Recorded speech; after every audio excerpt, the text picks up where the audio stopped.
बिस्मिल्लाहिर्रहमानिर्रहीम। अस्सलामु अलैकुम वरहमतुल्लाहि वबरकातुहू।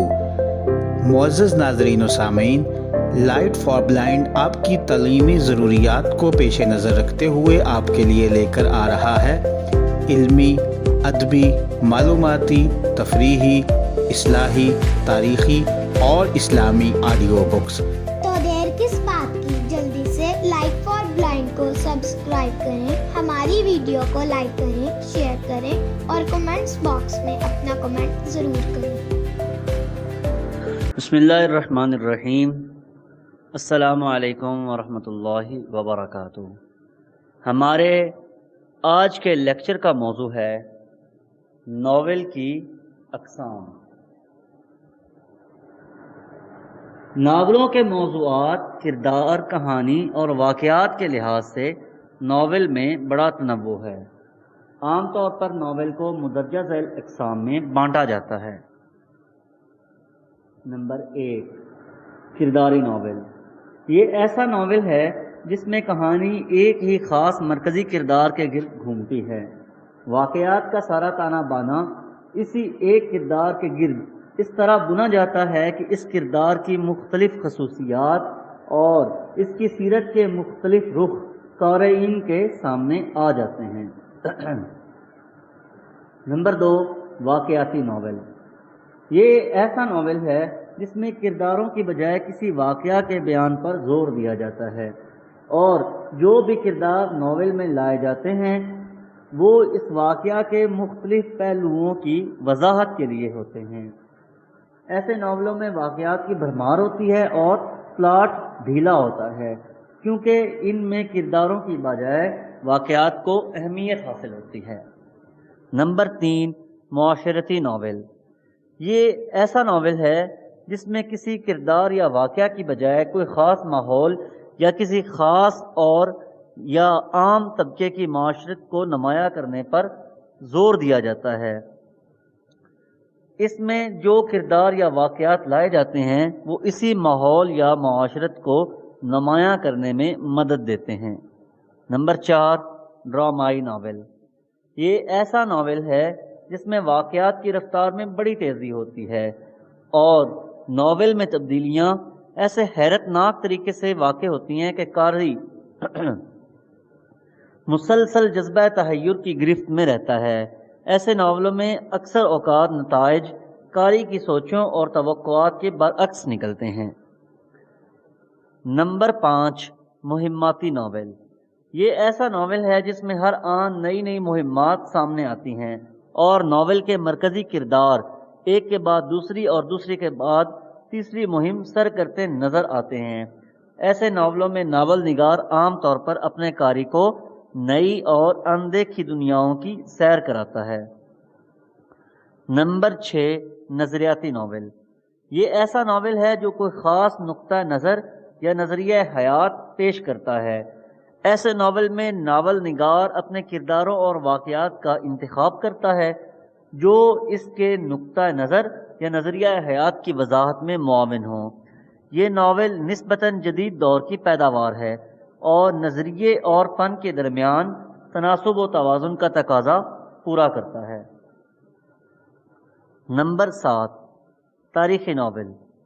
ये ऐसा नावल है जिसमें तारीख़ के किसी दौर, किसी पस मंज़र को नावल में इस्तेमाल किया जाता है।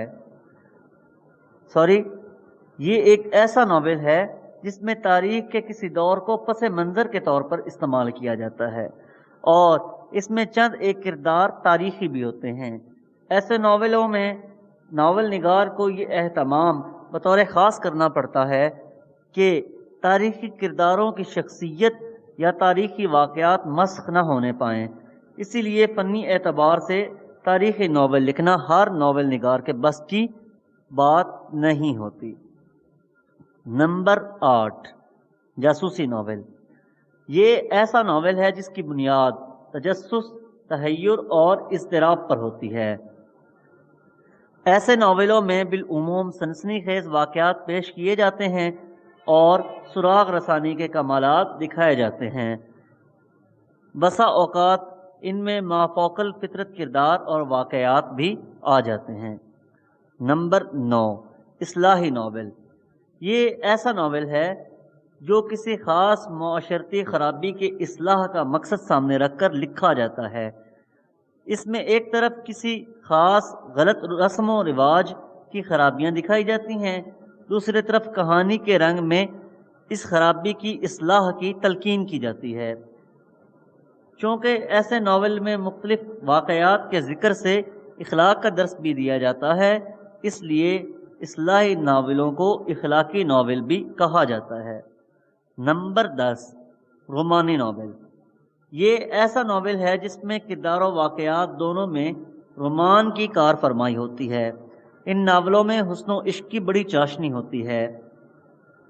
کرداروں کی تمام سرگرمیاں اور واقعات اور تمام تانے بانے میں حسن و عشق کو بنیادی اہمیت حاصل ہوتی ہے، اور حسن و عشق کے تمام واقعات و معاملات کا بیان انتہائی رومانی انداز میں کیا جاتا ہے۔ نمبر 11، نفسیاتی ناول۔ یہ ایسا ناول ہے جس میں تخیل کی بجائے حقائق پر زور دیا جاتا ہے اور کرداروں کی سیرت کے مرکب پیش کرنے کے ساتھ ساتھ ان کے لاشعوری رجحانات، نفسیاتی ہجانات اور ذہنی محرکات کا تجزیہ بھی کیا جاتا ہے۔ نمبر 12، سائنسی ناول۔ یہ ایسا ناول ہے جس میں کسی حقیقی یا فرضی سائنسی ایجاد کے گرد کہانی کے واقعات کا تانا بانا بنا جاتا ہے۔ ایسے ناولوں میں اگرچہ مہماتی ناولوں کی طرح تخیل کی بھرپور کار فرمائی نظر آتی ہے، مگر ان کی سائنسی فضا انہیں مہماتی اور دیگر ناولوں سے ممیز کرتی ہے۔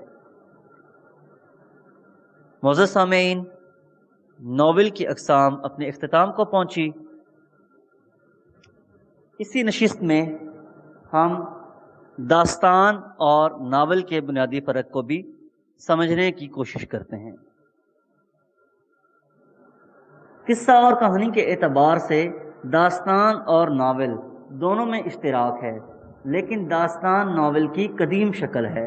نقادان فن نے دونوں کے فرق کو اس طرح واضح کیا ہے، اور یہاں پر یہ واضح ہے کہ پہلے ہم داستان کے خصوصیات پہ بات کریں گے اور پھر ہم اس کے مقابلے میں ناول کی بات کریں گے، یعنی ہم پہلے داستان کی ایک خصوصیت بیان کریں گے اور پھر اسی کے مقابلے میں ناول کی خصوصیت بیان کریں گے۔ داستان قصہ در قصہ ایک طویل کہانی ہوتی ہے، ناول ایک مسلسل طویل قصہ ہے۔ داستان کا ماحول تخیلاتی اور فضا طلسماتی اور تحیر افزا ہوتی ہے، ناول کا ماحول اور فضا سراسر انسانی ہوتی ہے۔ عشق و رومان اور مہم جوئی داستان کا لازمی حصہ ہے۔ ناول اپنے موضوعات کے اعتبار سے بڑا متنوع ہے، اس میں عشق و محبت کے علاوہ فلسفہ، سماج اور تاریخ وغیرہ پر بھی لکھا جاتا ہے۔ داستان کا قصہ فرضی اور تخیلی ہوتا ہے، ناول کی کہانی انسانی زندگی کی ترجمان ہوتی ہے۔ داستان کے کردار مافوق الفطرت اور مثالی ہوتے ہیں، ناول کے کردار انسان ہوتے ہیں۔ داستان کے کرداروں میں یکسانیت پائی جاتی ہے، ناول کے کردار مختلف اور متنوع ہوتے ہیں۔ داستان کے کردار زندگی سے دور کیے ہوئے ہوتے ہیں، ناول کے کردار حقیقی اور ہمارے گرد و پیش سے تعلق رکھتے ہیں۔ داستان کی زبان مخصوص، مصنوعی اور پرتکلف ہوتی ہے، ناول کی زبان آسان، عام فہم، سادہ اور سلیس اسلوب کی حامل ہوتی ہے۔ داستان میں پلاٹ ڈھیلا ڈھالا اور غیر متوازی ہوتا ہے، ناول میں پلاٹ مربوط، منظم اور حقیقت ہوتا ہے۔ اس کے ساتھ ہی آج کی نشست اپنے اختتام کو پہنچی۔ آج کی نشست میں ہم نے ناول کی اقسام اور داستان اور ناول میں بنیادی فرق کو سمجھا۔ اس کے ساتھ ہی اپنے ریڈر جہاز بالا کو اجازت دیجیے، انشاءاللہ کل نئے موضوع کے ساتھ آپ کی خدمت میں حاضری ہوگی۔ تب تک کے لیے اجازت، اللہ تعالیٰ حافظ و ناصر. Discuss Life for Blind.